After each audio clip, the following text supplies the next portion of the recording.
All right, BIM 100 students, welcome. This is your final exam primer. We're going to do a quick run through of all the super important concepts from the last part of the course, lectures 11 through 17, to get you totally ready for that final. So you're ready to really get a handle on how the cell manages its messages and what happens when all that control just goes out the window? We're going to frame this whole thing as a story, really, a story of control versus chaos inside the cell. I think it's going to help make these ideas stick, so you can absolutely crush this exam. First up, we'll get into how the cell tweaks its genetic messages after they've already been written down. Then we'll switch gears and look at the awesome toolkit we have for reading and even rewriting that genetic code ourselves. And to wrap it up, we'll look at the dark side, what happens when things go wrong, either because a virus hijacks the system or because of an inside job like cancer. Okay, let's get into our first big topic, post-transcriptional gene control. So you might think once a gene is transcribed into messenger RNA, the hard part's over, right? Well, not even close. This is where some of the most critical fine-tuning actually happens. The story of that mRNA is just getting started. So get this, the cell can literally edit its own instructions after they've been printed. It's called RNA editing. And the perfect example to remember is the APO gene. In your liver, the mRNA from this gene makes a big protein for moving cholesterol around. But in your intestine, an enzyme comes in, finds a specific C in that same mRNA, and swaps it for a U. Bam! That little change creates an early stop signal so you get a much shorter protein that does a totally different job, transporting triglycerides. It's incredible. One gene, two completely different outcomes, just from a tiny little edit. Okay, so editing can be good, but what happens if one of those premature stop codons shows up by accident, maybe from a mutation? Well, the cell is way ahead of us. It's got this amazing quality control system called nonsense-mediated decay, NMD for short. You can think of it like a cellular proofreader. It hunts down these faulty mRNAs with early stop signs and just destroys them. And this is so important because making a half-finished, truncated protein isn't just wasteful, it can be super dangerous for the cell. This next part is just a beautiful example of cellular logic. It's all about how the location of a single regulatory element can completely flip the script on how a gene is controlled. So we've got two mRNAs here, both involved in iron metabolism. For ferritin, which stores iron, the control element, the IRE, is at the beginning, in the 5' UTR. When iron is low, a protein latches on and physically blocks the ribosome from even starting, no translation. But for the transferrin receptor, which imports iron, those IREs are at the end, in the 3' UTR.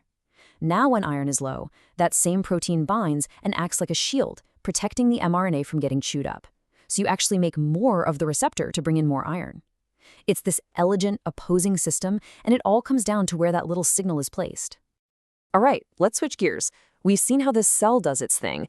Now let's talk about our own toolkit, the amazing techniques molecular biologists use to read, understand, and even rewrite the genome. This is where we get to be the editors. Okay, this is a big one for the exam for sure, cDNA. So remember how genomic DNA has all those pesky introns, the non-coding bits? If you want to study just the part of a gene that codes for a protein, you can't use that. Instead, we use a clever trick. We take the final processed messenger RNA, the one that's already had the introns spliced out, and we reverse transcribe it back into DNA. That's cDNA. It's like a clean, compact blueprint of just the exons, just the parts that matter for making the protein. So, now you've got your cDNA sequence. But what is it? What gene does it come from? That's where BLAST comes in. Think of it like a Google search for DNA. You plug in your sequence, and BLAST scours these gigantic databases to find anything that looks similar. The number you really care about is the e-value. The smaller that number is, like teeny tiny, the more confident you can be that your match is real and not just a random coincidence. It's a super powerful way to find related genes, or homologs, across species. And here's where it all comes together in a really practical way. Let's say we want to produce human insulin. We take the human insulin cDNA, remember, that's just the coding part, and we stick it into a bacterial plasmid, right behind a switch we can control, the lac promoter. Then we grow these E. coli in these massive vats, and when the time is right, we just add a little chemical called IPTG. That flips the switch, the lac repressor comes off, and suddenly these bacteria become little insulin-making factories, pumping out tons of the human protein for us. It's a game changer. Okay, next up, we're moving from controlling the cell for our own purposes to seeing what happens when something else takes control. Violently. Yeah, let's talk about viruses. Let's take SARS-CoV-2 as our example. This virus is just brutally efficient.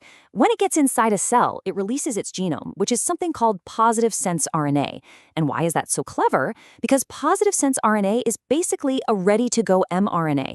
The cell's own ribosomes see it, think it's one of their own, and immediately start translating it into viral proteins. There's no need to go back to DNA, no transcription, no splicing. It's instant action. But hold on a second. If the cell is packed with its own mRNAs that need to be translated, how does the virus jump to the front of the line, right? How does it make sure its own messages get read instead of the cells? How does it win the war for the ribosome? The answer is just sinisterly brilliant.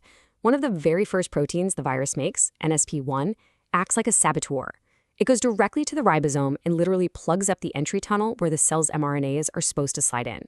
This grinds all host protein production to a halt. It even makes the cell start destroying its own mRNAs. So what's left? A bunch of unemployed ribosomes with nothing to do except translate viral RNA. It's a complete and total hijacking of the system. So we've seen an outside attacker hijack the cell. Now let's look at what happens when the breakdown of control comes from within. When the cell's own programming for growth and division goes haywire. This, of course, is cancer. Okay, this is 100% a classic exam topic, proto-oncogenes versus tumor suppressor genes. And the best way to think about it is the car analogy. Proto-oncogenes are the gas pedal. Normally, they tell the cell, go, divide.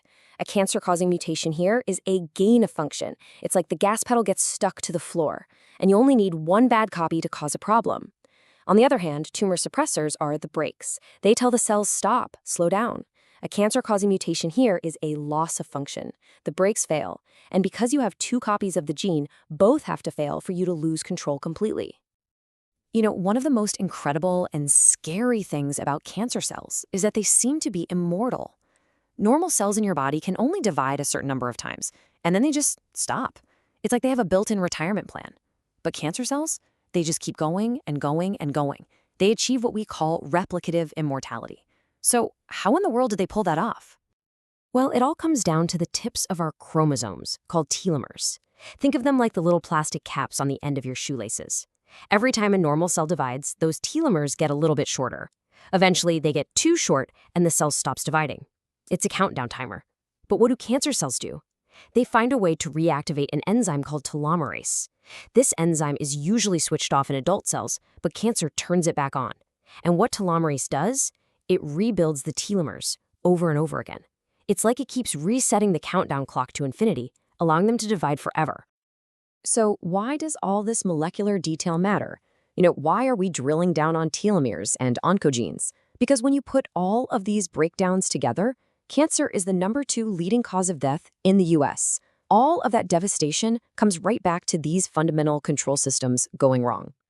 So as you're studying for this final, try to connect these big ideas.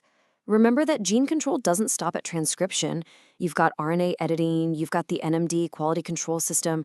Remember our genomic toolkit, using cDNA to get a clean look at genes and BLAST to figure out what they are. And then tie it all back to how these systems can be broken or hijacked by a virus like SARS-CoV-2 commandeering the ribosomes, or by cancer with its stuck gas pedals and broken brakes. When you boil it all down, what's the big theme here? It's all about information control. That's really what so much of molecular biology is. Whether it's a cell delicately balancing its iron levels, a scientist turning bacteria into a factory, or a virus launching a full-scale invasion, it all comes down to who is controlling the genetic message.